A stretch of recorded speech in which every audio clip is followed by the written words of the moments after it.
Isaiah 43:19 says, "Behold, I'm doing a new thing. Now it springs forth. Do you not perceive it? I will make a way in the wilderness and rivers in the desert."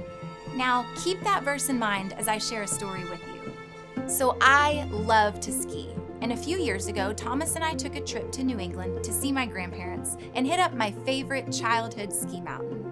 Throughout the day, I would watch snowboarders around us, and I remember saying, I've always wanted to try that, but I'd never wanted to give up a day of skiing to try something completely different.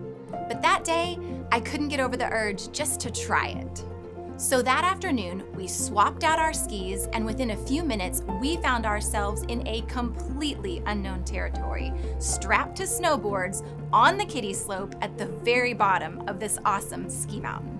Now, for the sake of preserving my dignity and pride, let's just say that my knees and my face had more interaction with the snow than my actual snowboard.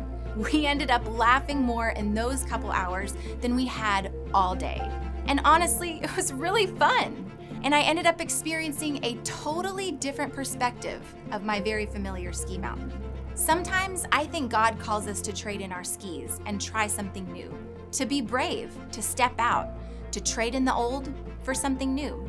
At Rev City, we often hear the phrase, to get to the more that God has in store for us, we have to be willing to embrace the new He's calling us to. Could it be that He places opportunities or assignments in front of us and we miss out because we aren't willing to take off what feels safe, convenient, comfortable, and exchange it for something that maybe requires faith, trust, and courage? When I read that verse in Isaiah, I'm reminded that God not only desires for us to trade in the old for the new, but also that He will provide and He'll make a way for whatever it is He's calling you toward. What new things is God wanting to do in your life? Where is He asking you to trade in an old mindset, habit, perspective? Maybe it's reawakening a dormant dream. Maybe it's stepping into that business venture that you've put off. Maybe it's becoming a foster parent to a child that needs a safe home. Maybe it's being generous and giving something away. Maybe it's going back to school. Maybe it's being brave, extending forgiveness, and restoring a broken relationship.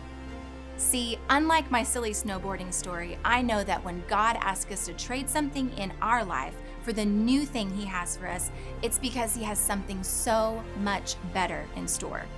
There's a life of adventure, boldness, faith, courage, and blessing that is unlike anything we've ever experienced.